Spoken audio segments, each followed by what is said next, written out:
Olá pessoal, bem-vindos a mais uma aula do cursinho Ideia. Me chamo Yasmin Silva e essa é a parte 2 da aula de probabilidade. Vou estar ministrando aqui as aulas de matemática 1 para vocês, certo?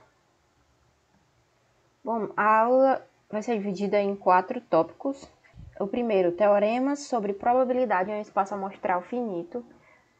O segundo, espaços amostrais equiprováveis. O terceiro, probabilidade de um evento em um espaço equiprovável. E 4, a probabilidade condicional.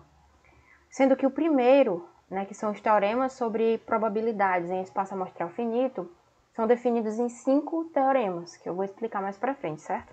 Só para ter uma noção geral de como vai ser conduzida a aula. Bom, primeiro, teoremas sobre probabilidades em espaço amostral finito. O primeiro teorema fala o seguinte, que a probabilidade do evento certo é 1. Primeiro, o que é um evento certo? O evento certo é quando eu tenho o meu evento igual ao meu espaço amostral. Já que a probabilidade, ela sempre vai ter o intervalo. A probabilidade, ela sempre vai ter um intervalo, o valor de probabilidade sempre vai ter um intervalo maior que 0 e menor ou igual a 1, né? Isso aqui sempre vai ser, a probabilidade sempre vai ser definida dentro desse espaço, né? Entre 0 e 1, certo? E o espaço amostral, e como eu tenho o meu evento certo igual ao meu espaço amostral, eu tenho que essa probabilidade vai ser 1. Por exemplo, quando eu jogar um dado, vamos supor que eu tenho um experimento aleatório, que é jogar um dado, e aí eu defino o meu evento como a ocorrência dos números de 1 a 6. Essas são todas as possibilidades, né? Então eu tenho o meu evento igual ao meu espaço amostral. E a probabilidade disso acontecer é 100%, ou seja, é 1. Se eu multiplicar 1 vezes 100, dá 100%. O teorema 2, ele fala o seguinte, se A está contido em B, então a probabilidade de A é menor ou igual à probabilidade de B. Que a gente tem a amostra, né? Um exemplo. O A ele está contido em B aqui por essa amostra. Então, a probabilidade desse tem que ser menor ou igual à probabilidade desse. Por exemplo, nesse exemplo, que a gente tem os números, tem um espaço amostral de 1 até 6. E a gente define um evento, o evento B, que seria a ocorrência de um número par. A gente tem essas possibilidades. E aqui a gente tem a ocorrência do número 2, é outro evento. A gente tem aqui um evento elementar, que é o número 2. A gente consegue ver aqui que o elemento 2, que o evento A, ele está contido em B. O que eu tenho aqui. A está contido em B. Se a gente calcular as probabilidades, qual a probabilidade do evento B? É 3, né? Porque aqui eu tenho 3 possibilidades sobre 6, que é todo o total do meu espaço amostral. 3 sobre 6, 0,5. E qual a probabilidade do meu evento 2, do meu evento A acontecer? A probabilidade de A vai ser 1 sobre 6, certo? Porque aqui eu tenho uma possibilidade de 6 possibilidades. Isso aqui dá igual a 0,666, né? Uma dizima periódica. Se a gente multiplicar por 100 para ter uma noção em porcentagem, isso aqui seria equivalente a 50%, e isso aqui é 16,6% aproximadamente. Então, a gente consegue conferir que a probabilidade de A ela é menor que a probabilidade de B, porque A está contido em B, certo? O terceiro teorema diz o seguinte, se A é um evento, então a probabilidade de A vai ser maior ou igual a 0, ou menor ou igual a 1, certo? O número de elementos do evento sempre é menor ou igual ao número de elementos do espaço amostral, e maior ou igual a 0. Por isso, o resultado dessa divisão sempre está no intervalo 0 e 1, né? Está entre esse intervalo de 0 e 1. O que é que está querendo me dizer aqui? Quando eu estou calculando a probabilidade de um evento, ela sempre vai estar em intervalo de 0 e 1, foi o que eu expliquei aqui, ó. Isso aqui, certo? Porque se eu tenho, por exemplo, aqui nesse exemplo, 6 possibilidades, o máximo que eu vou ter aqui é um 6, 6 dividido por 6, 1. Então, é o máximo que eu tenho. Então, não tem como eu colocar um 7 aqui, porque eu não tenho mais de 7 possibilidades. E esse número nunca vai passar de 1. Da mesma forma, é eu ter 0, probabilidade 0, se não ocorrer o meu evento, né? Eu tenho uma probabilidade 0. Esse número aqui, ele nunca vai ser maior que esse. Bom, teorema 4.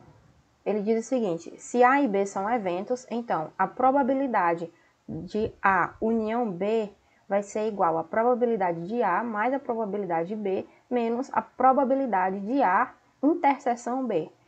Parece um pouco confuso a gente entender isso, mas a gente vai exemplificar, certo? Por exemplo, eu tenho um espaço amostral aqui dos números de 1 até 10.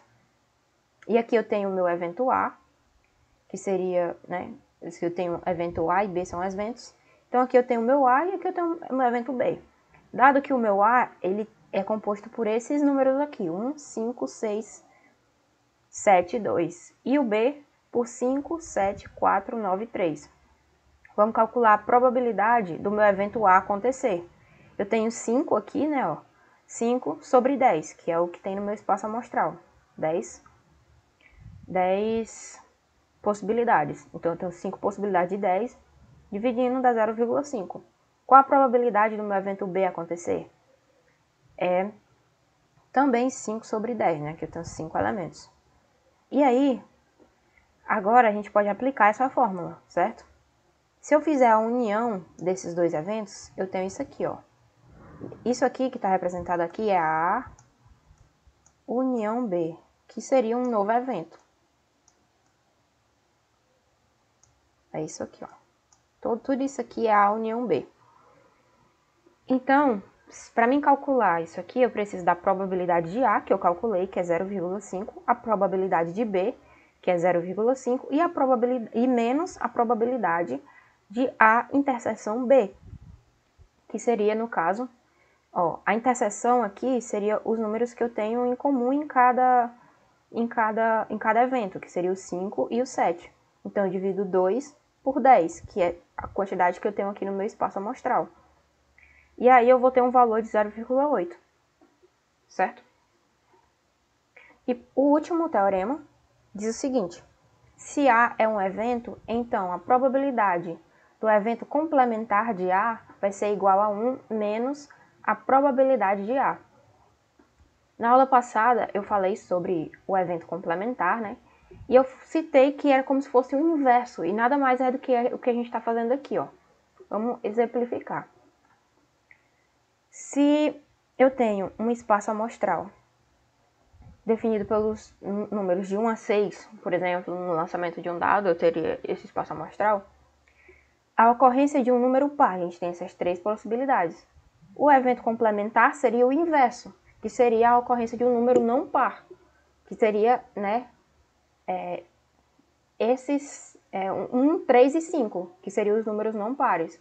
Notem também que se eu somar os elementos do meu evento A com o seu complementar, eu tenho o meu espaço amostral completo. Então, isso também é uma característica do evento complementar. E aí, a gente vamos aplicar isso aqui, né, ó. Qual é a probabilidade de A? É 3 sobre 6. Eu tenho 6 e eu tenho 3 possibilidades de números pares, 0,5. Para mim saber a probabilidade do meu evento complementar de A, basta eu diminuir 1 menos 0,5, que dá 0,5. Então, essa é a probabilidade do meu evento complementar. E isso pode ser aplicado em qualquer outra situação, certo? O segundo tópico da aula seria espaços amostrais equiprováveis. O que é um espaço amostral equiprovável? Um espaço amostral é chamado de equiprovável quando todos os pontos amostrais dele têm a mesma chance de ocorrer, ou seja, possuem a mesma probabilidade. Quando, por exemplo, a gente joga um dado não viciado, as chances de cair uma das faces é a mesma. Ou seja, né, o espaço amostral é quando eu jogo um dado e a mesma probabilidade de cair o número 1, 2, 3, 4, 5, 6 são as mesmas. As chances de um cair são as mesmas quando eu jogo uma moeda ou qualquer outro experimento aleatório, né? Agora, se eu tenho um dado viciado, por exemplo, um dado que ele tende a cair mais para o número 6 do que para o número 4. Se eu tenho um dado viciado, eu não tenho um espaço amostral equiprovável. As probabilidades são diferentes, né, para cada elemento do meu evento. O terceiro tópico seria a probabilidade de um evento equiprovável. Seja o espaço amostral dado por A1, A2, até AK, é uma distribuição equiprovável. Se for uma distribuição equiprovável, então a probabilidade de A vai ser igual a 1 sobre K. Como assim, né? Bom, basicamente K é o valor do último elemento. Se eu tenho 30 elementos, aqui seriam 30. Se eu tenho 100, aqui seriam 100. E como eles são equiprováveis, cada elemento do meu espaço amostral ele tem a mesma probabilidade, já que ele é equiprovável. Então, para me calcular de um dos elementos, basta eu pegar 1 e dividir pelo total. Que, por exemplo, se for 30, 10, e por aí vai. Ou seja, esse A1, como é equiprovável, esse A1 tem a mesma probabilidade, esse A2 tem a mesma probabilidade e esse aqui também. Isso é justamente o que é um espaço equiprovável, né? Por exemplo, no lançamento de um dado, todos os eventos elementares têm a mesma probabilidade de ocorrer. Ó, eu tenho aqui o lançamento de um dado, todos vão ter a mesma probabilidade, que é 1 sobre 6. Qual a probabilidade de cair o número 2? 1 sobre 6, que é 0,666. Probabilidade do número 5 é a mesma de todos. De qualquer um dos números, ela vai ser a mesma, porque é um espaço equiprovável. Ok? E sempre, ó, vai ser o número, o total, o último número do espaço amostral. Se aqui fosse um 30, aqui seria uns 30, justamente por ele ser equiprovável. E por último, que é o último tópico, né? É a probabilidade condicional. Seja ômega um espaço amostral, e se considerarmos dois eventos A e B com o símbolo probabilidade de A, né, barra B, indicamos a probabilidade do evento A, dado que o evento B ocorreu. Isto é, a probabilidade de A, essa barrinha B, né, é a probabilidade condicional do evento A, uma vez que B tenha ocorrido. Então, aqui, ó, eu tenho a probabilidade condicional do evento A, dado que B ocorreu, certo? E é dado por essa fórmula aqui, ó, probabilidade de A interseção B sobre a probabilidade de B, certo? Vamos exemplificar para ficar mais claro. Supondo que um avião com 30 passageiros sai de Fortaleza para Pernambuco e durante o voo os passageiros respondem a duas perguntas. A primeira pergunta é a seguinte: se o passageiro já viajou de avião, e eu defini essa pergunta como sendo o evento B. A segunda pergunta é: você já conhece Pernambuco? Evento A. E aqui eu tenho a amostra, ó. Aqui no meu evento B, que são quantos já viajou de avião, eu tive que o passageiro 3, 5, 8, 10, 7, 24, né, supondo que esses passageiros são enumerados. Eu tenho que esses passageiros aqui foram quem responderam que já viajaram de avião, incluindo o 13, o 25 e o 2, né? Ó. E aqui eu tenho que os meus passageiros que já conhecem Pernambuco, nesse evento A aqui, certo? São os passageiros que já conhecem, que responderam que já conhecem Pernambuco. E aí eu tenho o meu espaço amostral, que vai do 1 até o 30. E aí a gente pode fazer a seguinte pergunta: se um passageiro que já viajou de avião é escolhido, qual a probabilidade do mesmo já conhecer Pernambuco? Ó, prestem atenção, se um passageiro que já viajou de avião, se ele já viajou de avião,